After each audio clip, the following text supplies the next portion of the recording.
হানাফি মতে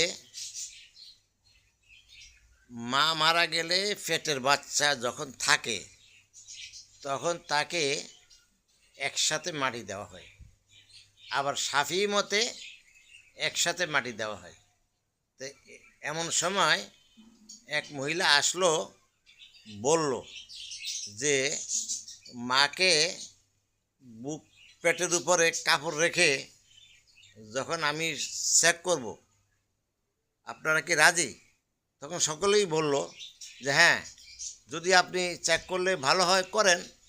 পাগলও তার ভালো বোঝে, পাগল টাকা নেবে, ভাত হাতলে খাবে, কিন্তু নেগেটিভ না, এটা পজিটিভ। ঠিক ওই মহিলার কথাও সবাই ধরে নিল এবং পেটের উপরে ভিজা কাপড় রাখলো। যখন কাপড় শুকিয়ে গেল, ওই মহিলা বলল যে পেটের বাচ্চা জীবিত আছে। তখন ওই পেট কেটে বাচ্চা বাহির করলো। ওই বাচ্চার নাম হইল আবু জাফর তোহাবি। তখনকার যুগের শ্রেষ্ঠ আলেম আল্লাহওয়ালা ছিলেন উনি। তখন থেকেই হানাফি মাসলা সর্বজন স্বীকৃত, সুনাম অর্জন করলো। তো আমরা যে কোনো মুজাহিব, যে কোনো জ্ঞানী মানুষের কথা শুনবো, বুঝবো, তাহলে আমরা এটার ভিতরে ফয়দা হাসিল করতে পারবো।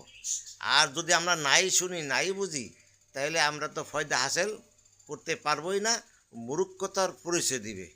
তো আশা করি সবাই এলেমের দিকে ঝুঁকবেন, এলেম শিখবেন, এলেম অনুযায়ী আমল করবেন, এলেম অনুযায়ী আল্লাহর দিদার লাভ করবেন। তাহলেই আমাদের ইনশাল্লাহ জান্নাত অবধারিত।